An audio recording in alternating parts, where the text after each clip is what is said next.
Hey guys, in this week's episode, we are going to talk about Peter Pan and Wendy. But before that, we are talking about the Smartless documentary and the Barry series finale on Max. Which doesn't feel good to say. And if you're listening to this far in the future, you probably won't understand. But it recently dropped the HBO from HBO Max. And now the name sucks. And it's weird. I don't like it. So join us.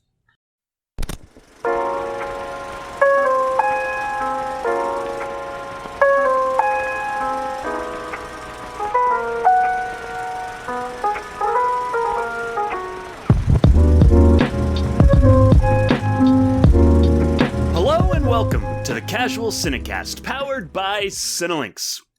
With me this week is Mike. How you doing today, sir? Doing well. Thank you for asking. Awesome. And to go with our previous little segment, what was your experience like with Max changing over? Did it just change over easily? Did you have to re-sign in? How's the UI? Is it easy to watch? Well, I've experienced no glitches or anything. I guess the most inconvenient thing is I had to download a whole new app, which was incredibly stupid, but I didn't have to sign in. I opened it and there it was. Interesting. But having to download a new app is stupid. Just change the name of the one that exists. Yes, that makes sense. Justin, how are you doing today? And same question for you. I'm doing well, and my experience is exactly the same. I assume, Mike, maybe you were watching on a PS5? Yeah, or, I mean, there's also an app built into a Samsung TV, so okay. Both of them had the same experience for me. Okay. Well, my PS5, I had to download an app as well, but once I downloaded the new app, it automatically signed me in, so that was great. But the TV in my bedroom has the built-in app, and it automatically transitioned over.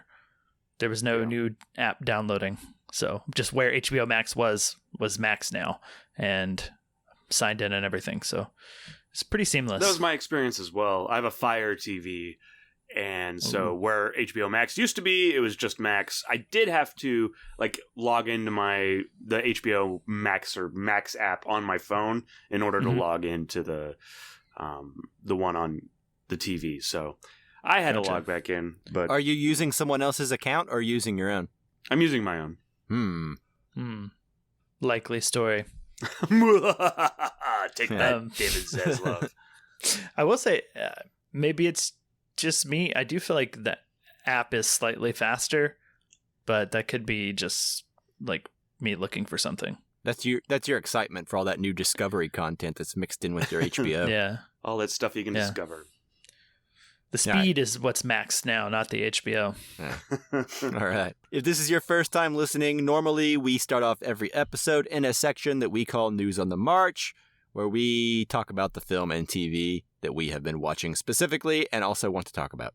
Then we move into our feature review. Like I said at the top of the show, this week we are discussing Peter Pan and Wendy. Yeah, and one of the things we like to do here on the Casual Cinecast is that we put out a Casually Criterion episode just about every other episode-ish. I think actually next week it'll be another newer movie because the Spider-Man movie comes out, so we're all excited about that, I think. But in these episodes, what we like to do is we let the listeners, that's you, person that's listening to this podcast right now, yes, you get to choose what we do. We pick a theme, and then each one of us picks a movie from that theme.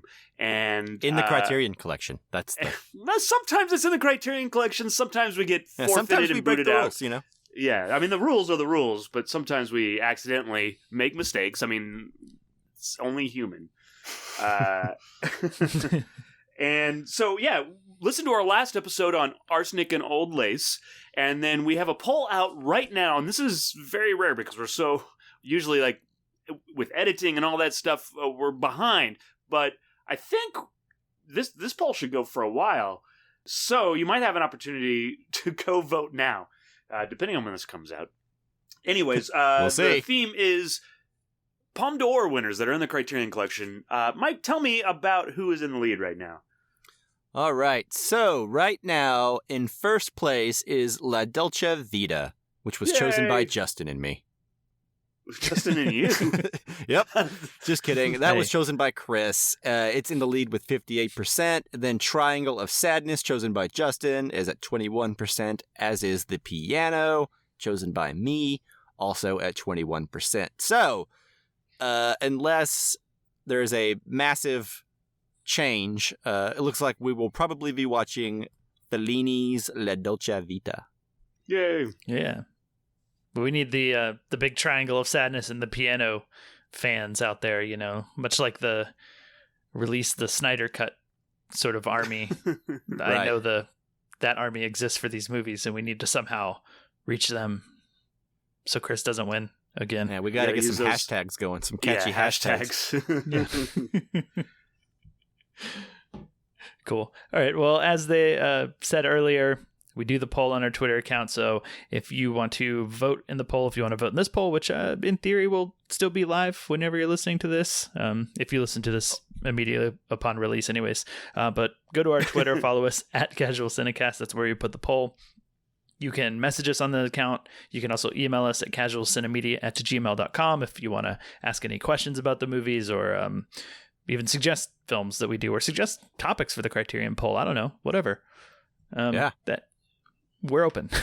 And we're also open to positive reviews on iTunes or whatever platform you listen to podcasts on. We're open to likes and subscribes. I don't know, all that stuff. Yeah, we're here for please and thank you. Okay. Did we do it? Are we done with the intro? Done with the episode, really. Yeah. Yeah. With that segue, of course. Yeah. All right. Here we go. Next section, News on the March. Here we go. Let's go. News on the March.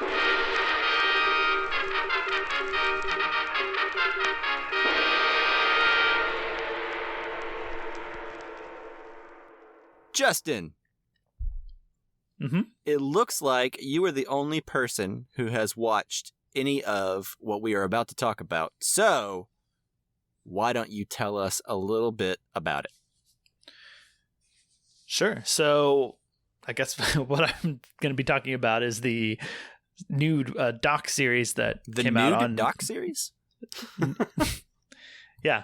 The nude doc series on the Smartless podcast, where Jason Bateman and Will Arnett and Sean Hayes are just nude for every episode. I'm sure I there's don't know an if I'm audience more for that. excited or less excited about it. Yeah. It's uncomfortable. They maybe shouldn't have shot in 4K. No. So this is genuinely, I was just going to talk about the Smartless doc series that came out on Max. I think when it came out, it was HBO Max, and now it's out on Max. But this is the series that's following those three guys that I just mentioned, the hosts of the Smartless podcast, and obviously famous actors, on their live tour they did of like their live show version of their podcast. So it follows them around from like city to city. It's kind of like a little travel log sort of thing. And I've been watching that because I'm personally a pretty big fan of the podcast. I like their chemistry. They usually have pretty good interviews with guests. I tend to not listen if it's not a guest I know, so I don't just listen no matter what. But generally, I know who their guests are, and I find them to be entertaining and funny and engaging people. And have you guys listened to much of Smartless? I've listened to a couple. I've listened to like a handful of episodes. Kind of like you, I kind of just scroll through and download or don't delete. I guess that's more accurate to say, because all my podcatcher app kind of downloads them all automatically. But I keep the ones from guests I recognize and or want to listen to.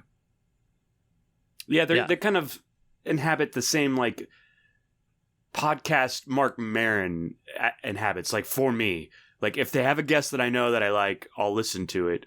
Whereas if they don't, I won't listen to it. But you are right about their chemistry. Their chemistry is really good. Yeah, and I think so far I've watched 2 episodes of this series. I think there's 6 episodes, and each episode is a different city that they're performing in, and at least that's the way it's been thus far.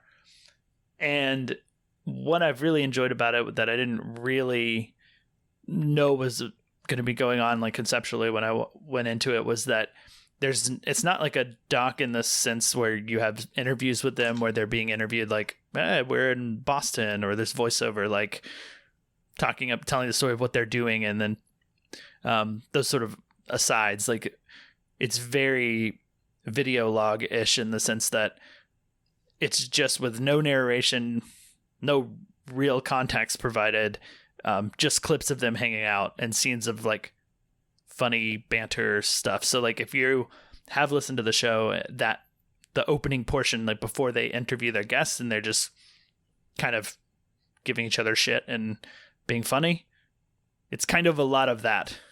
And then eventually it gets to the show and it kind of shows you maybe like 10 minutes ish, at least so far, both episodes, like about 10 minutes ish of the show, like probably just giving you like the best bits.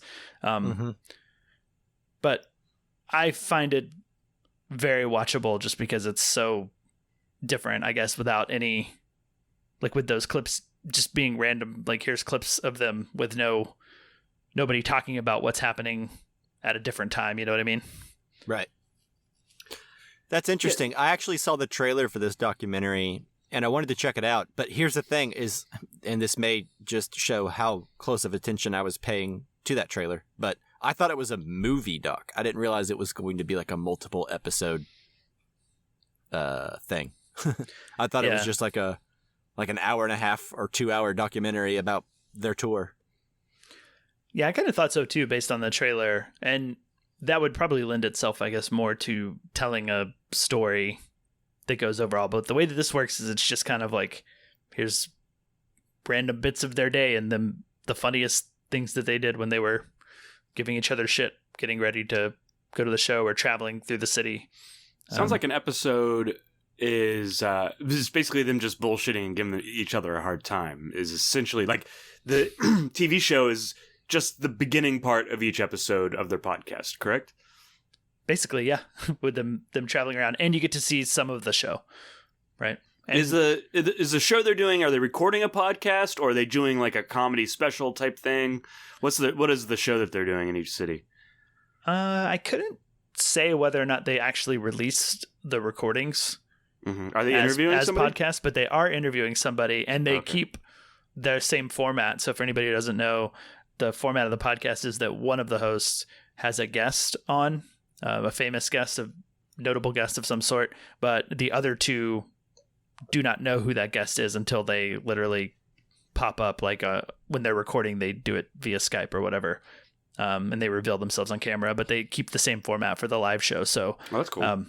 And the guest changes every city, so it's not the same guest for each show. Like they're not repeating the same bit. Be kind of a tough surprise each week. Yeah.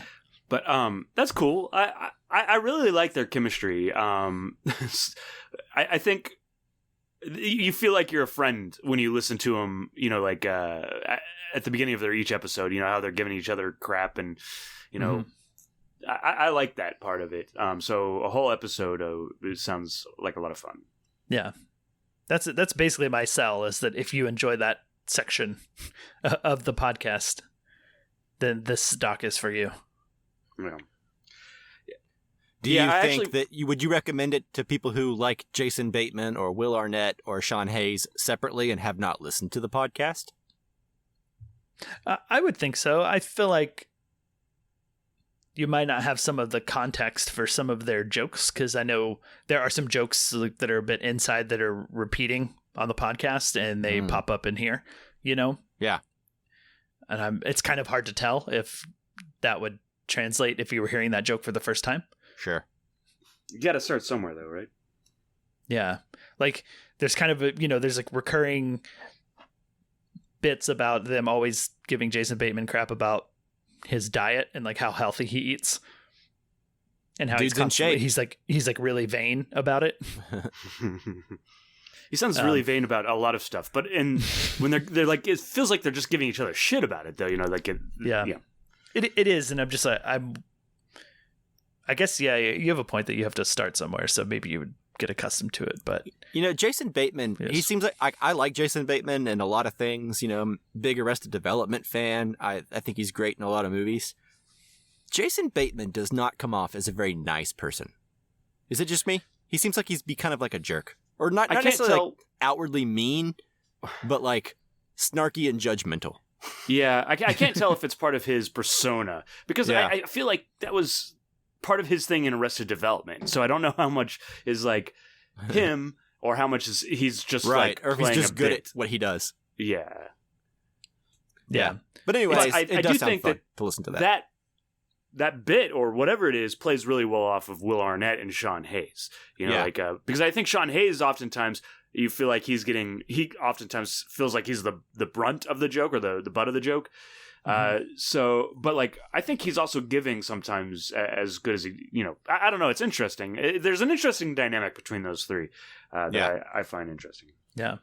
Well, watch the series and find out more. I'm actually, after we get done recording, I'm gonna my wife and I are run gonna to eat your dinner TV and watch Max to watch more. I've got it queued up on screen, paused. Hey honey, put on the Max.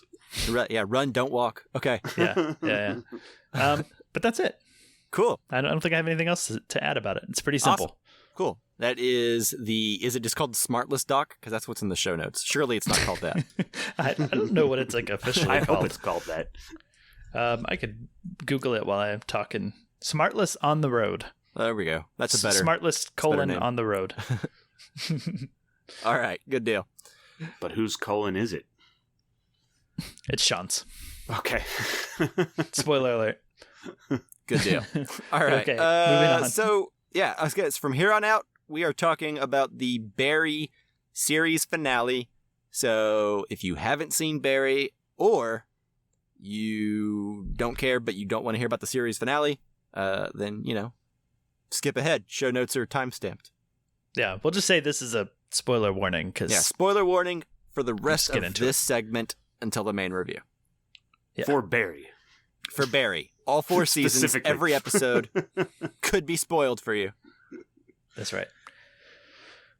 Cool. Well, one of you guys kick it off. I guess, Mike, you want to start us? Sure. Okay, so recently we talked, I think a few episodes back, about Barry Season 4 starting. I believe we talked about the first 2 episodes since that's what had premiered. And I think we were all pretty mostly high on it, right? If I remember correctly. Is that right, gentlemen? Yeah. Yeah. Okay. So what I will say is Barry is a show that I have always liked but felt at a distance to.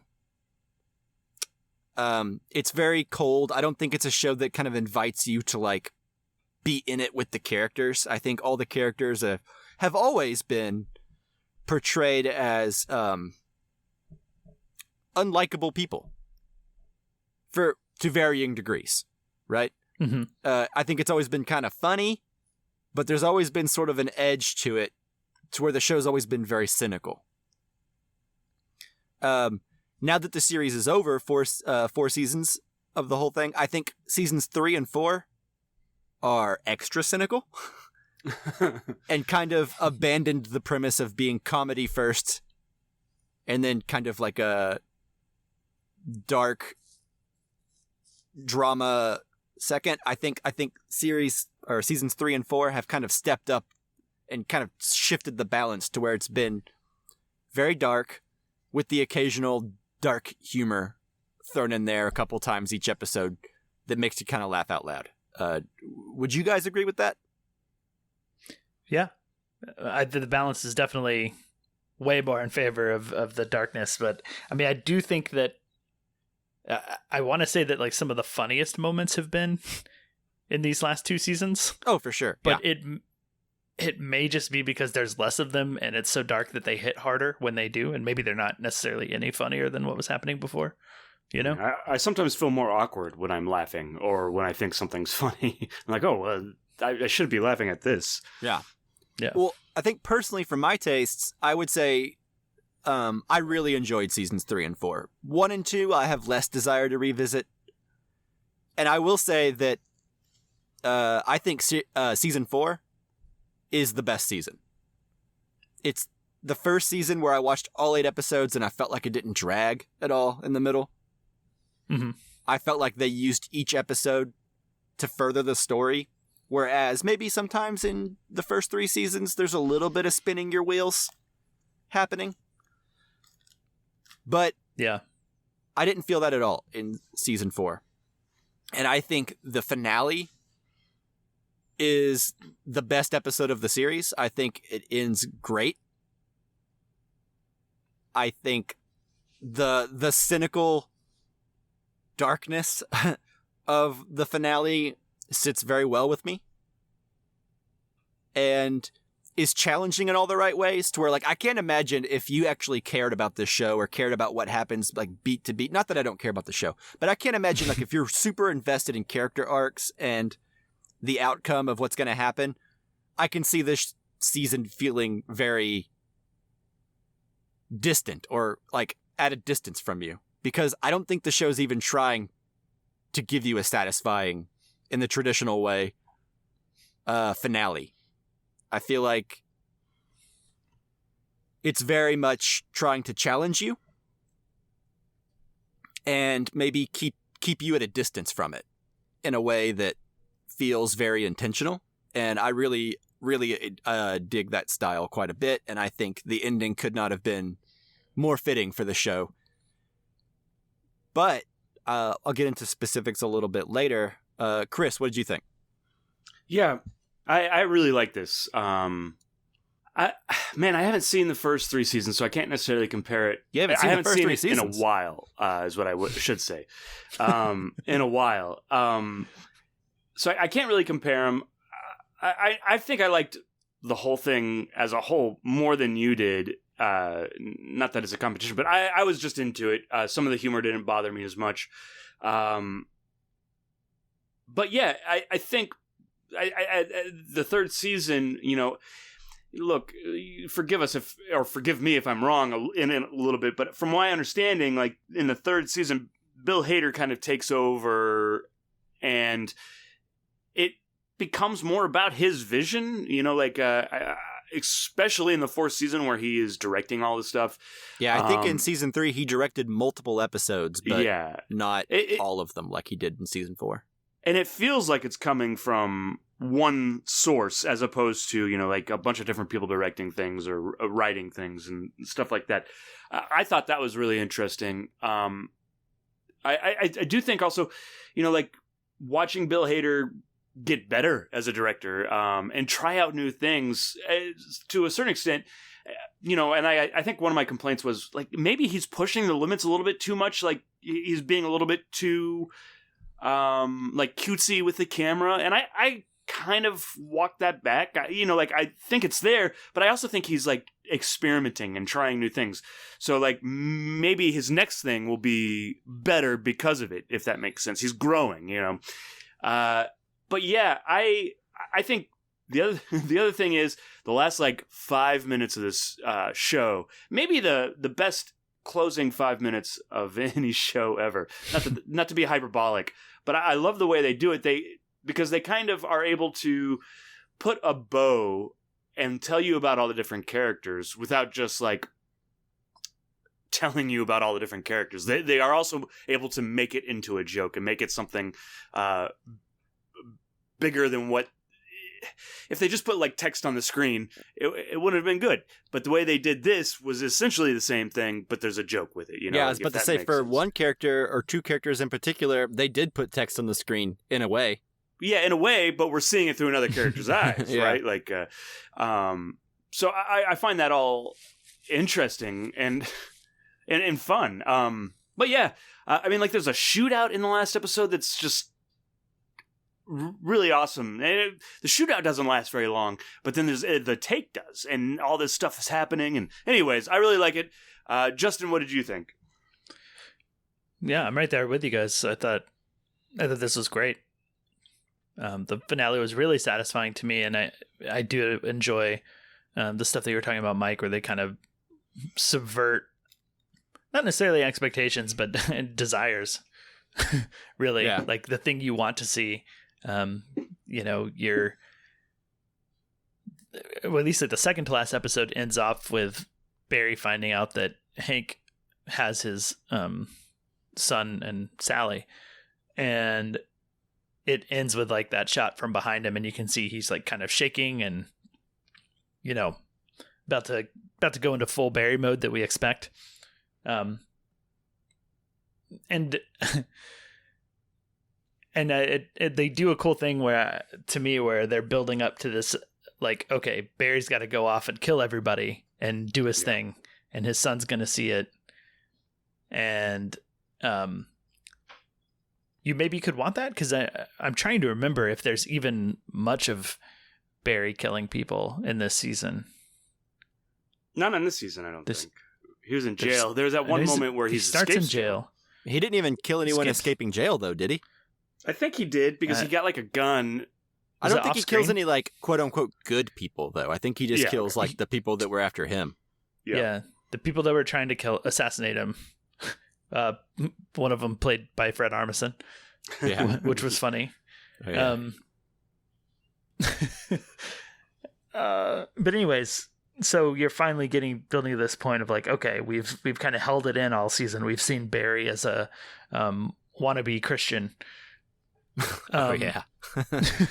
Abe Lincoln, dude. hold your thought. But man, sure. I guess it's the finale or the second to last episode. I can't remember which one, but where Sally's like, I think you should turn yourself in, and he's like, yeah, I don't think that's God's plan for me. That's not what God wants, because it's the last one, because it's after he grabs his son. Yeah, he's like, I don't think that's what God wants for me. Yeah, it's not God's plan.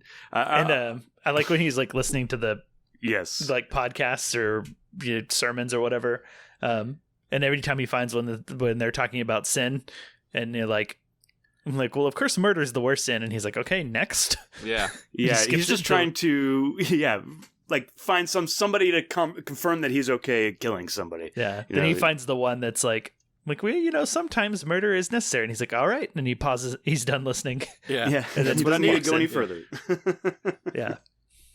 I think that's really great. And that aspect, I think, is one of the things that with this final season they really like turned the corner and did something wholly unexpected and different than where I ever thought the show would have gone. It was go into, I think it's 8 years down the road from his prison escape, where he's got a son and they've got this life, but like him trying to be a Christian and be a better person, but then just the trauma that they are clearly inflicting on their kid. Yeah. Just to avoid consequence. Yeah. For everything they've done. That hit me so hard, and not like on a personal level I relate to it, but like I just found that really fascinating, and like almost to the point where when we'd cut to what Fuchs and Hank are doing, I was less interested, because I found the dynamic with Sally and Barry and the son and everything going on there to be fascinating. Sure. It was like maybe my favorite section and thing that went on in the whole series. But I mean, that's a bit unfair, because as you said, Mike, the series gets better and better and better. And the show that we end with is, to me, not even the same show that we start with. Absolutely. It's a bit more generic dark comedy when we start, to the point where my first time watching the first few episodes of the first season, it took me a minute to get into it, because I was like, okay, I feel like I've seen this before. Yeah. It's well done, but I feel like I've seen it before. Mm-hmm. And now I don't feel that way at all. It feels wholly unique. Yeah, I would say maybe halfway through season 2, it really starts to find its legs and becoming something very unique. And very clearly inspired by like Breaking Bad and Better Call Saul in a lot of ways. And I think Bill Hader even said as much, where he said that he like met Vince Gilligan and Peter Gould and was like, I feel like I should give you guys a check. But like it still feels like its own thing. It doesn't feel like a Breaking Bad knockoff, right? In some places certainly it does, I think. Elements, yeah, but it's its own story. I mean, certainly I don't like any of the characters as we get to the end, similar to those shows. But yeah, Well, I would say that this show goes even further, whereas like I think Breaking Bad and Better Call Saul had people that I liked the whole time, even if they weren't the main characters. That's true. Whereas Barry, I don't think there's a single person with a speaking part who isn't horrible. To varying degrees, right? Like I like Hank. But he's still a horrible person. Yeah. Yeah, he is. He is. Like I think let's just get to the end real quick. You know, I feel like every character kind of, I don't want to say gets what they deserve, because I don't think Gene Cousineau deserved what he got. But I almost kind of feel like everybody got what they wanted. Like, Barry got his legacy. His legacy was... his redemption, so to speak. Yeah, through the movie. Yeah. Because nobody thought that he was the killer. So his son is able to still worship him, right? Gene Cousineau got to kill Barry. Sally is still able to get recognition, because I think that that's what she really wanted. She got flowers. Now it's on a much smaller level than like doing it, but she is still getting praise and recognition. You know, like I almost feel like all the characters got what they wanted, for better or for worse. Yeah, I don't know where you guys stand on that. Maybe. I would say that I don't know. Like I've heard some people talk about, and they're disappointed that Sally got a happy ending or something like that. And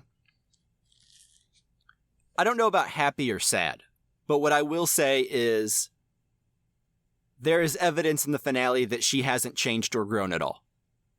Sure. I mean, she doesn't tell her son she loves him. Exactly. I think she's still the same selfish, self-centered person. Yeah.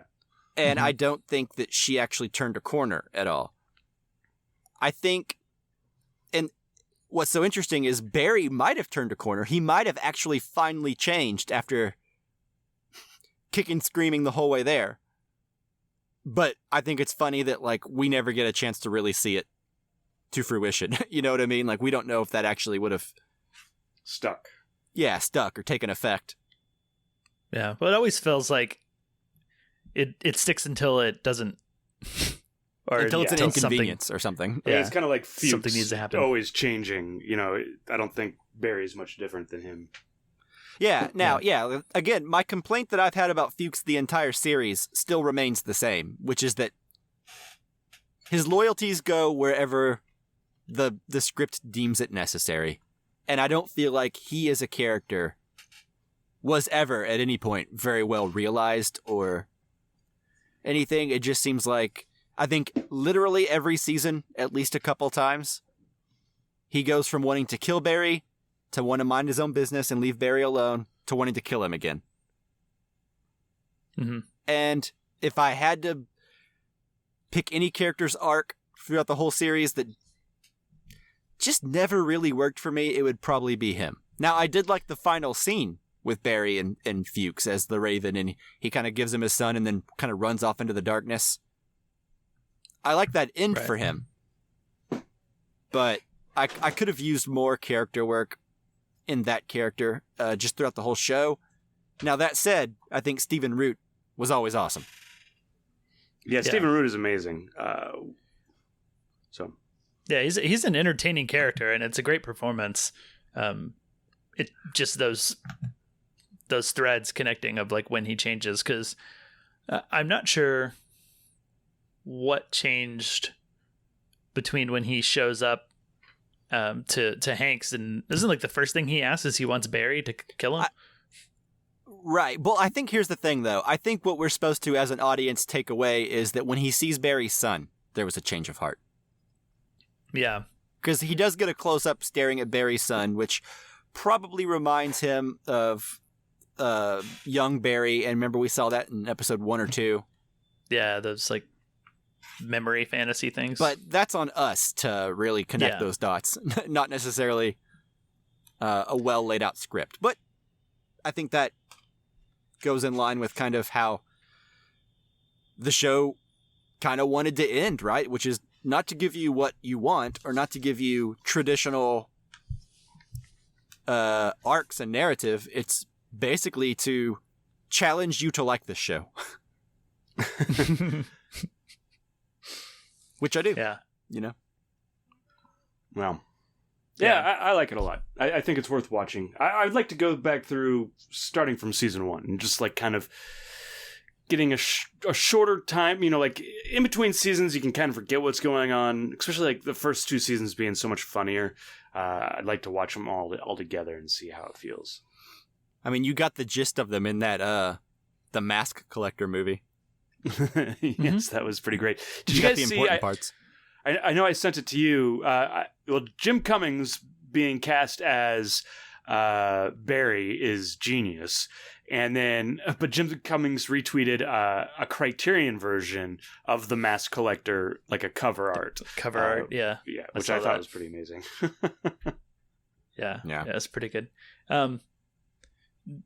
How do you guys read into the final look from his son? Like, did that read as like an official, like, somewhat smile or whatever that I think Chris, you said earlier that he can view his dad in a positive light because of the movie?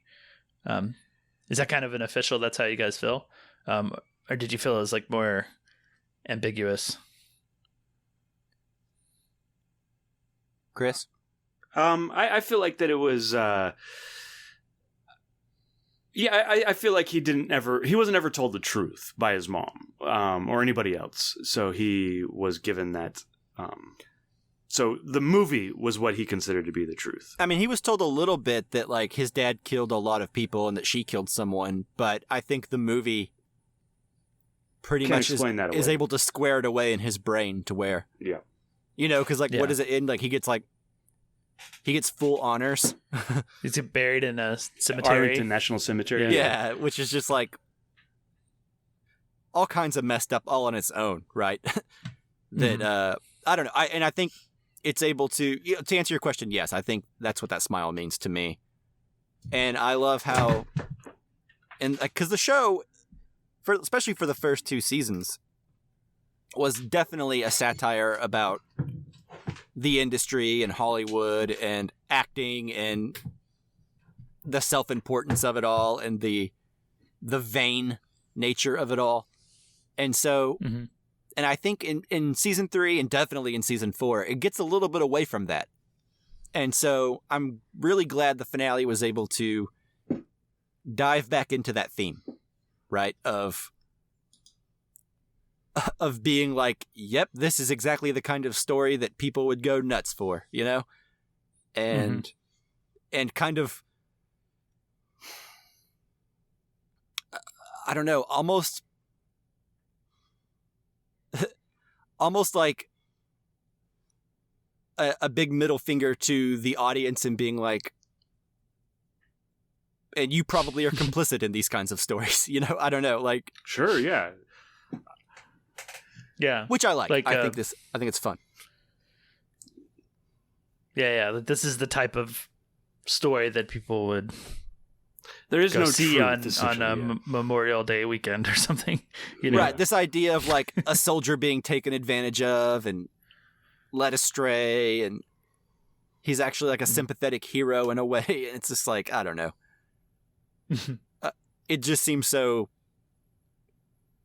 wrong. I don't know. You know what I mean? Like when you're watching it, you're like, God, this is so dark, even though it's not really that dark. It's just a movie, a kid watching a movie, you know? So I don't know. It's just pretty great. Yeah. And like Chris said, you know, the final ending where we get to see the text on the screen saying what became of who, you know, like Barry was buried with full honors and Gene Cousineau is currently serving a life sentence. For the murders. Probably teaching acting class there too. Yeah, anyway, it's just great. I really enjoyed that whole element of it, which is good because here's the thing. Although I don't think Sally and Gene quite deserve, I mean, maybe Sally does, but like, I don't think Gene deserved quite what he got. I'm happy he's there because I didn't like him. Yeah. Gene's the least bad. I mean, he's just trying to make I know, but money. I just don't like him. I don't like any of them. If Sally would have gotten a little more of a comeuppance, I would have liked that too. But even Gene, I think, and I kind of almost disagree to a certain extent. I think like Sally did kill somebody, but it was in self-defense. She was a real jerk to that lady, though, once she finally got some power, And she's a horrible mother. Well, but that's post... She's like going through her own... She is a horrible mother, you're right, but she's going through her own trauma. There's that whole episode where... Yeah, but that doesn't matter. She's still a bad mother. I don't care what trauma you're going through. If your kid tells you he loves you, guess what their appropriate response isn't? And afterwards, that's true too. She obviously hasn't dealt with that, but there's like she's hallucinating these things that are happening to her. Like people driving into her house. She's obviously mentally unstable. And maybe it's because she's drinking too much or whatever. But like I put Gene Cousineau and Sally kind of in the same bucket. But they're both, like, even Gene Cousineau, he's spent 8 years hiding, and then all you have to do is say Daniel Day-Lewis is going to be in your movie, and he's like, I give it up, he lets his ego take over again. Same thing with Sally, I think, but yeah. I think there are times in this series where I think Sally's the most unlikable character. Sure. I think that's accurate, too. I maybe the worst, because when she's at her worst, she's kind of knowingly there. Without trying to do good. Where you mean like sure, Barry's an assassin and murders people, but he's trying to not, and he seems to genuinely feel bad about it. Not enough to not do it, but I also feel like she feels protected by Barry, and it's kind of that like.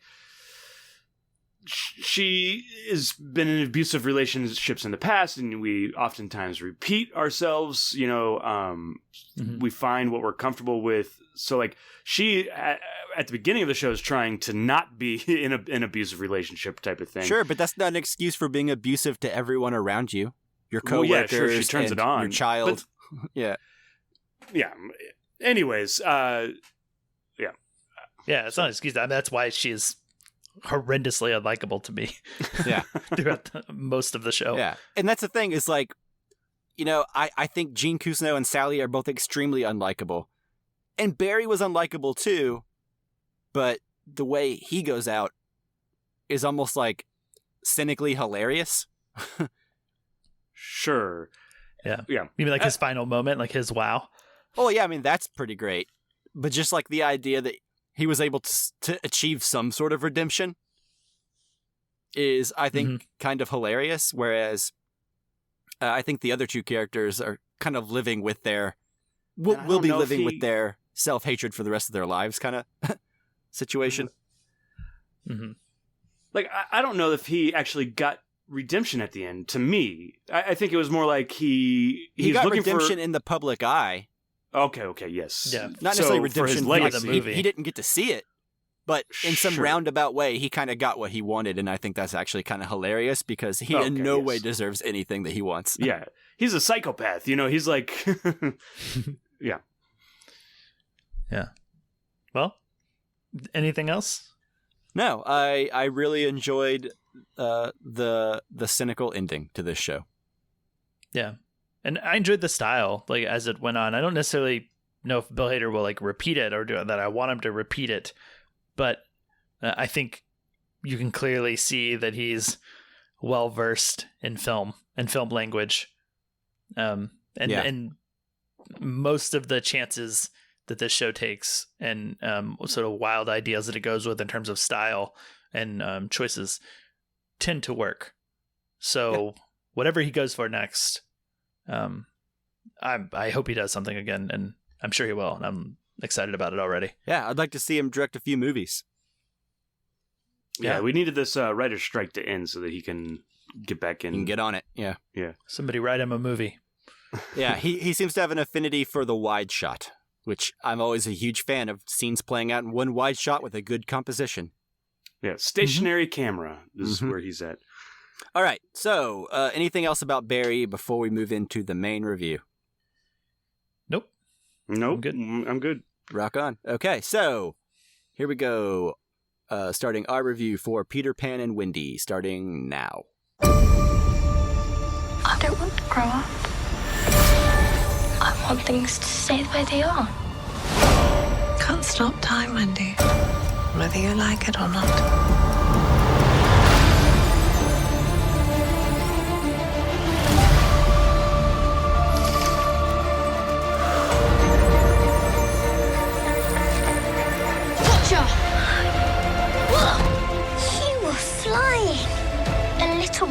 created it. I don't think that's a bug.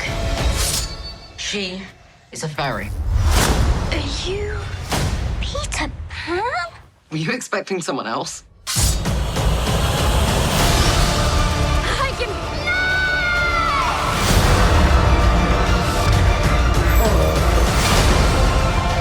Is that?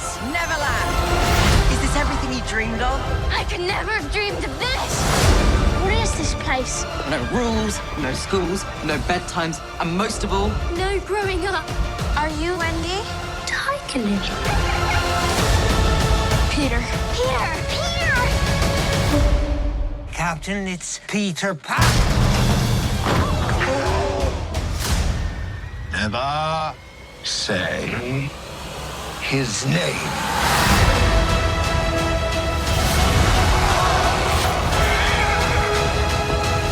Don't touch my brother! miss me? Just like old times. All your times are old, Captain.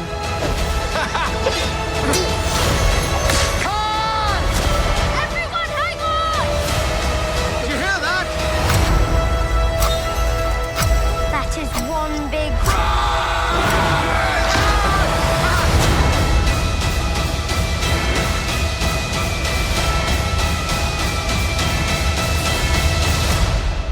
To grow up might just be the biggest adventure of all.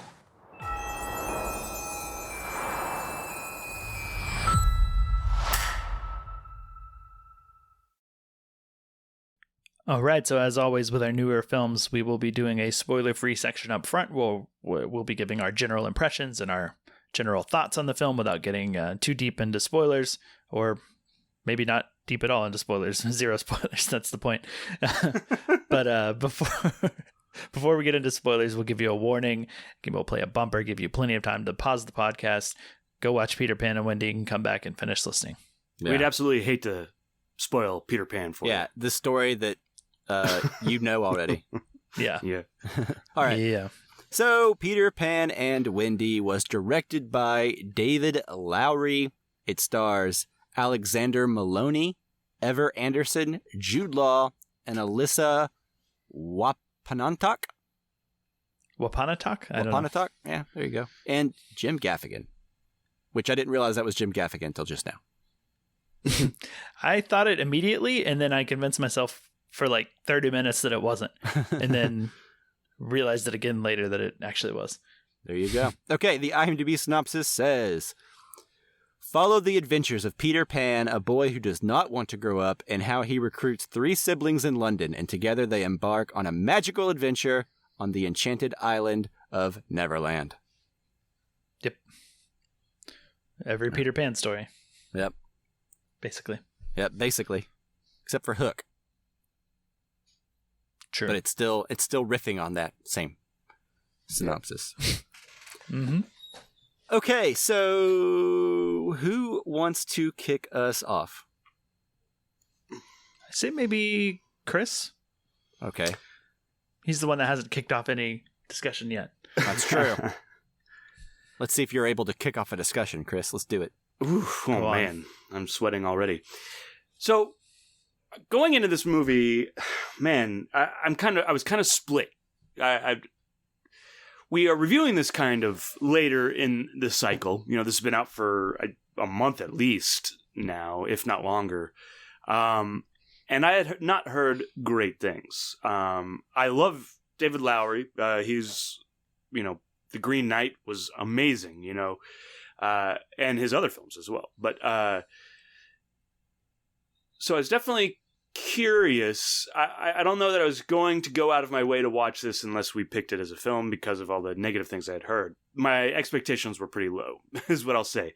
That being said, I did not think this was as bad as I thought it was going to be. Well, sidebar, if what you heard were bad audience scores, I think there's a reason for that, and it's not. Well, I'm not audience not in good scores. Yeah. I would say, well, it was more like reviews, like people talking about it. You know, and maybe it wasn't in good faith. Maybe it was. I just heard that it wasn't very, very good. Yeah. Was this review bombed as well? Are all these movies review bombed? That's what he's saying is there were people that were never going to like it for certain reasons and made sure that it didn't. On Rotten Tomatoes, the critic score is in the 60s and the audience scores at 11%. Oh, geez. And first off, I guess never what go by words Rotten they're throwing Tomatoes. around in the comments? Things like diversity and woke. Is this... Well, okay. That was those are not the people I was paying attention to, just for the record. And really, okay, I'm not going to make that joke. Anyways, so I went into this with very low expectations from people like reviewers and stuff like that I, like podcasts that I listen to, that aren't necessarily right wing, anti whatever. So I actually thought that this is kind of middling of the road, is what I would say. I enjoyed Jude Law's performance. I enjoy the way this movie looked. But there's some aspects to it's been a long time since I've seen the animated Peter Pan, but there's some aspects to the story that I enjoyed that I don't know if they adapted or is new to this story specifically, and we'll get into that in spoilers, I suppose. But yeah, I thought this was better than what I was expecting. Still not super great. But I will gladly take as many like Peter Pans or whatever to get another Green Knight. Does that make sense? Or to get another ghost story. For sure. Yeah. I hope that he is able to trade this for the rest of his life. Like one averaging movie. I think Pete's Dragon is averaging or is middling, but we get better things out of it because he did it and because he's made money from these other movies. Well, it's like Scorsese said, one for me and one for them. Yeah. Yeah, absolutely. Mm-hmm. So I think, Justin, you wanted to do this the most, so let's go to you next. Justin, what did you think of this? I think you may even be the biggest David Lowery fan here. It's possible. I haven't seen a movie of his that I dislike. I think they're all good, and I actually I thought Pete's Dragon was above mid there. I thought it was pretty good. It probably, I mean, even still, including Peter Pan and Wendy as my favorite of the recent live action Disney remakes. Sure. And I think I don't even think it's particularly close. At least from the ones I've seen, but the ones I haven't seen have been. The ones I've seen have been really bad. Yeah. So yeah, I was excited about this one. Just I thought he could, do his thing that I think he did well with Pete's Dragon, and what he does well was his other things, which is boil them down to themes and mood and aesthetic over tight plot. And I think this film has the least of that. It feels a little bit more like a loyal live action remake of the cartoon, and I think this film feels a bit hamstrung by that. Some of the moments that I felt like worked less felt a little forced and less natural, because I've seen the animated one quite a bit. It's been a long time, but there were things that happened in this that I know, okay, they're fitting in this direct, sort of iconic moment from the animated version. And it's not quite working for me because it feels like an imitation versus something natural. And sure. That's kind of the worst parts of the movie to me, because otherwise I think it looks pretty great.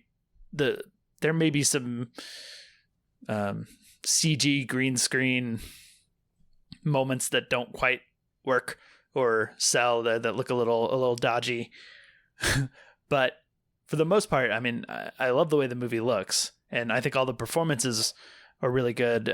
Jude Law is really good. Jim Gaffigan is in this doing something I've never seen him do before. And I think that's quite fun. I think all the kids are really good. I found it to be pretty entertaining. Nothing surprising. I don't know that they milked anything new out of the story that wasn't there. The things that I got from it that maybe I didn't get before were, I think, a consequence of me being older and watching this story. And like I've never quite made the connection, because it's been a long time since I've watched the animated one.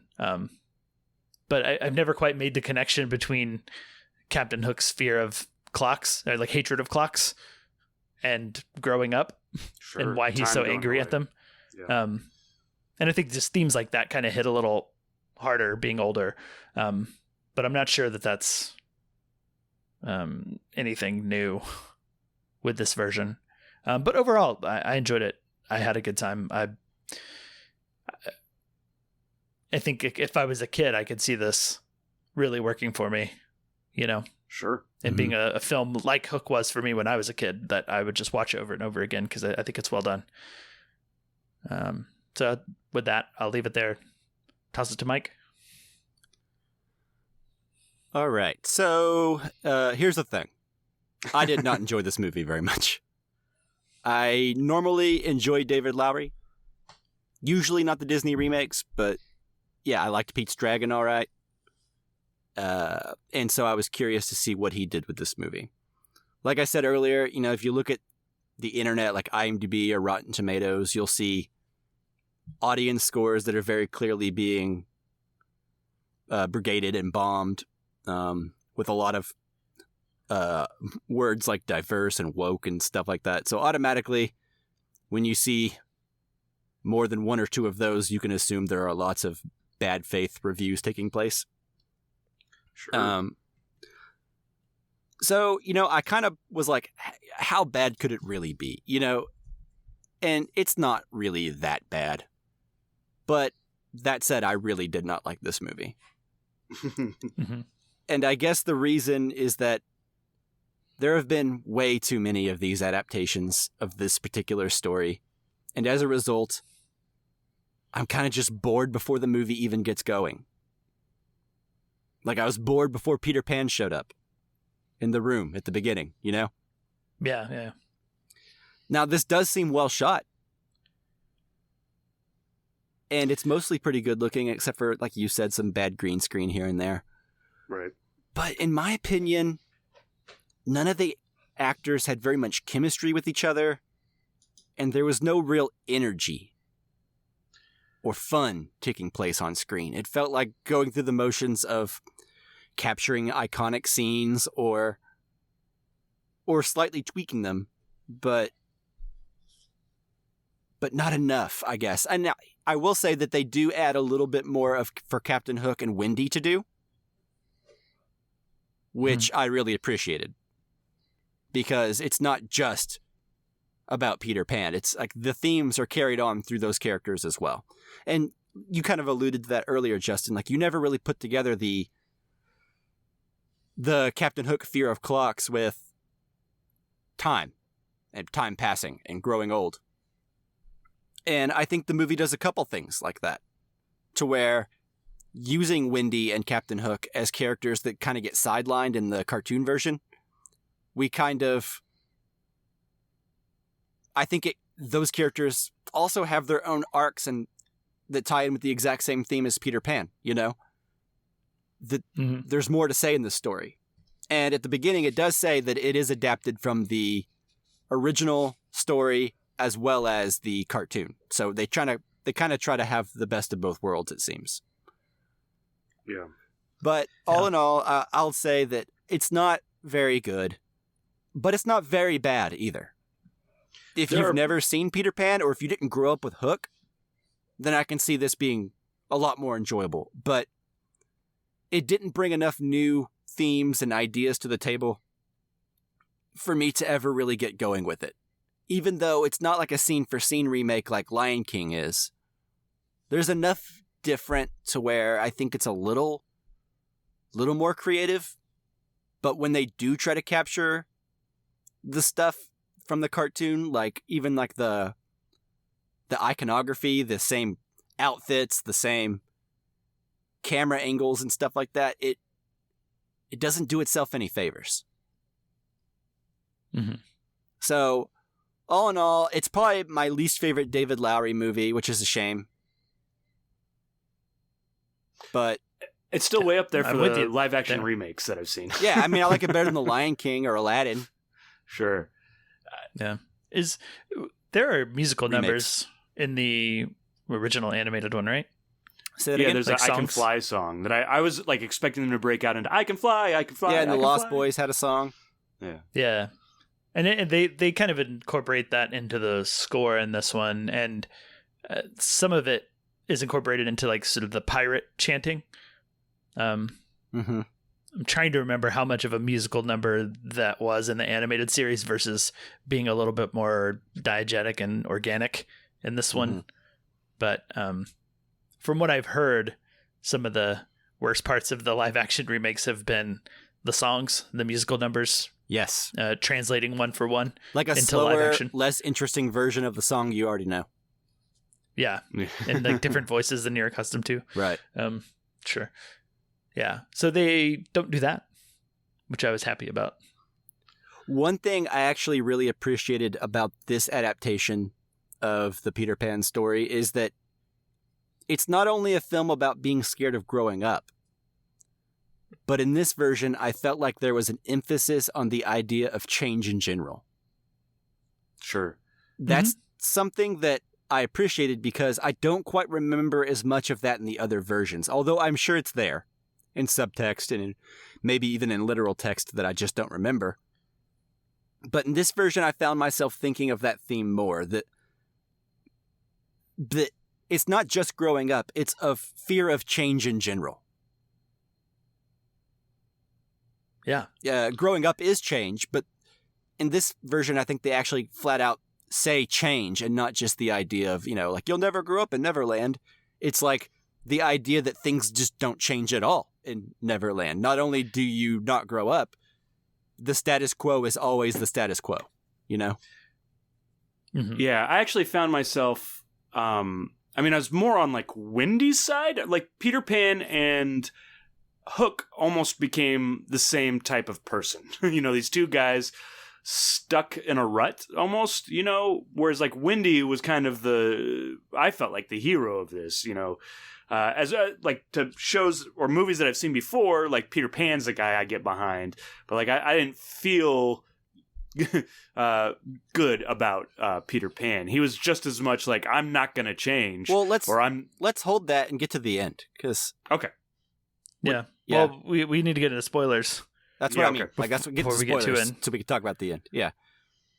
Yeah. So sounds like 2 trepidatious recommends and then 1 not recommend, right? Is that right? Yeah. I think that your point is spot on, Mike, that, there have been so many adaptations and versions of Peter Pan, and maybe this one doesn't quite do as much as I had hoped to that, to make it feel justified. But if it's a story you're not tired of, like, or if you have kids or, just haven't seen too many versions of it, like, I think it's well done in a vacuum. Like, Right. my review of it is trying to remove that context because I do agree that there's a lack of interest inherently just from being so familiar with every beat. I would also say I don't put this at David Lowery's feet. I think in here there's a movie that David Lowery wanted to make, and I feel like Disney wanted a closer live action remake of Peter Pan. And I think we ended up with neither. But I do think the movie is better for it. But yeah, I don't put it at David Lowery's feet. Yeah. And I think to me, and I hate to add on to this because there's, like I said, there's a lot of bad faith review bombing and complaining about the casting for all the wrong reasons. Sure, there's nuance to be had in the conversation. Sure. But what I will say is I think Jude Law was good, Ever Anderson was good, but Alexander Maloney as Peter Pan, not very fun. Not very charismatic. Yeah. I just feel like it's kind of an uninspired performance. You know, I don't know. I hate being too critical of a kid, but the movie's a main character is a kid, so I gotta. Yeah, I was unimpressed with the children in general, is what I would say. Even Never Anderson, I think. She was a little bit better, I think, Really? but I think in general, and for me, I didn't want to say anything about the kids, but since you brought it up first, but that's my kind of the thing holding me back, and I think that's where the energy that you were talking about, Mike, comes from. The lack of energy, I mean. Yeah. It's like energy, you mean the lack thereof? Yeah.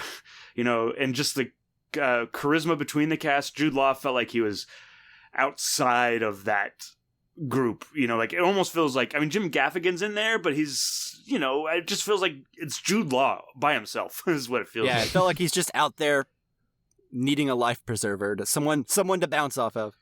Yeah. Well, like if you look at Hook, you have Dustin Hoffman, Bob Hoskins. and yeah, he's got Bob Hoskins with him, and then he also has Robin Williams. Yeah. There's a balance. A lot of charisma in those names. I would say this one does feel imbalanced on that point. Yeah.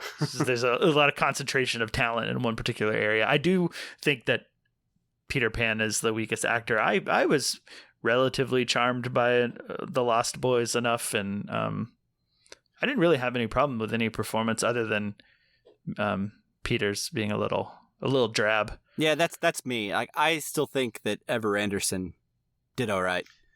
I feel like it felt like we were cutting away from Peter Pan. Well, I think that was probably a result of the editing being like, this guy's this performance is not doing it. Let's spend as little time with Peter Pan as possible. But I don't Children know. actors are like hit or miss, like you don't ever know what you're going to get, I think. Sure. Yeah. Okay, Yeah. so spoilers? Let's do it. Yep. Let's go. Okay. No, I guess Rosebud is just a piece in a jigsaw puzzle. Any orange cigarettes you got up there? I'll tell you all about it. Things are going to start happening to me now. And here we go. Yeah. Here's the thing. I don't have a lot of spoiler talk to really. I have a question that we can bring up. So, one of the questions I have, if whether or not it was in the original movie, and just sounds like you've seen it a lot more than I have, but Hook being an old lost boy, like Peter Pan's best friend as a kid, missing his mom, going home, and then coming back as Hook, that's not part of the cartoon, is it? I don't think so. That was new to me. That's the new. Yeah, that was the most interesting thing in the whole movie. Absolutely. And I think it emphasizes on that, like, time moving on and also a regret of having, moved on and a pining for your youth and then hating, the people that are in your youth. It makes Captain Hook so much more interesting, I think. Well, yeah. And it also makes Peter Pan more interesting. Yeah, well, it's this idea of growing up and moving on, finding your way back to this place, but then kind of hating the people that are still able to find joy. Yeah. This idea of being so bitter that you have no joy. That the idea that someone else out there is like the beacon of joy for a lot of children who still have that romanticism about life. Yeah. And maybe this has, something to do with who played Peter Pan, but there wasn't that joy from Peter Pan that you would get from other performances that I've seen, like when he, it was more like he's been around forever. He just refuses to grow up. And there wasn't a joyfulness to it where it was a sadness because his best friend had grown up to be Captain Hook. I don't know. It was interesting. What do you guys think? Yeah, I think there was something there that made Peter a bit more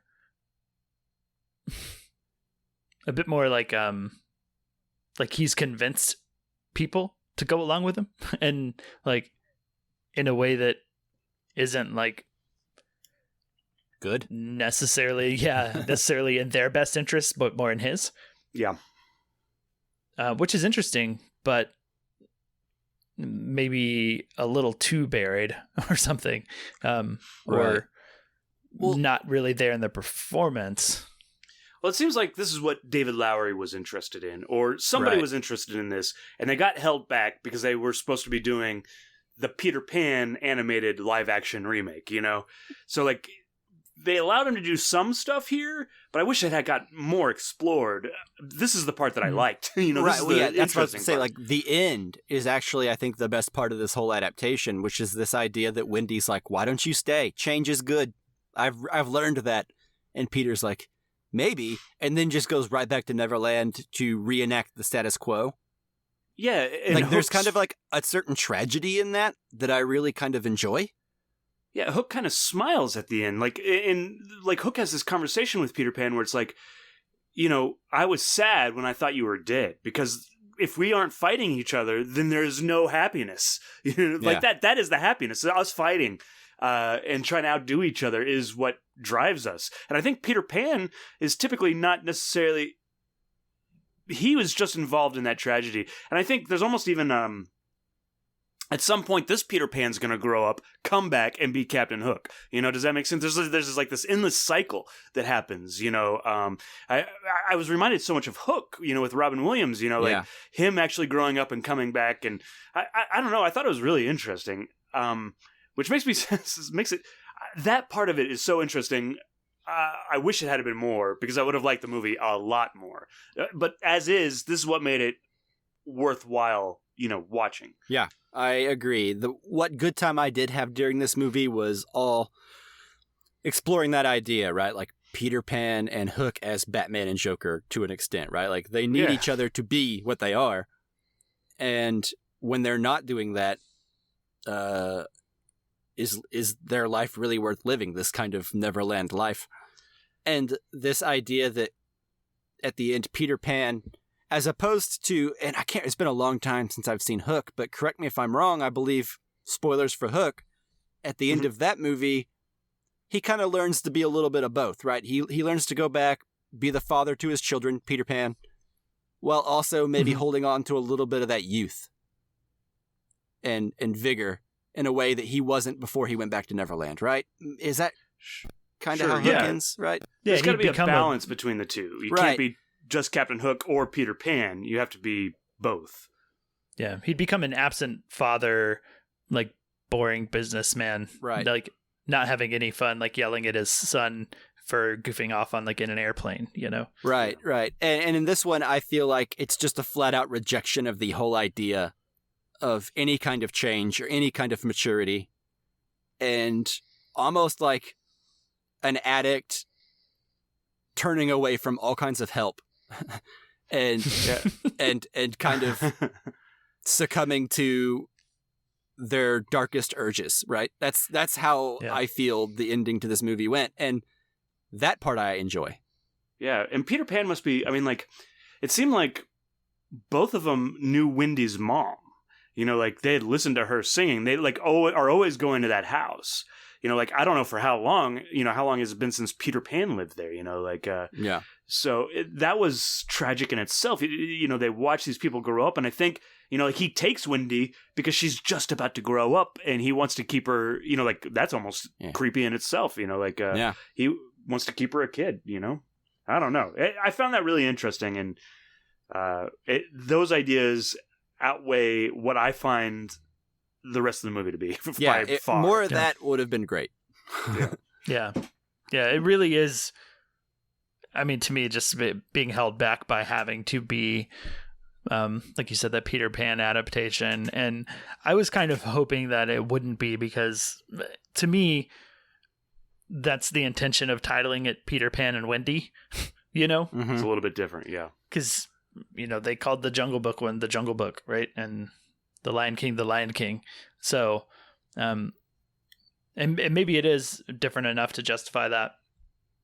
But I did have those expectations that we wouldn't be quite so faithful to the point of recreating poses and lines of dialogue being attempted to be delivered the same way, whether or not that's antithetical to the mood of the movie, right?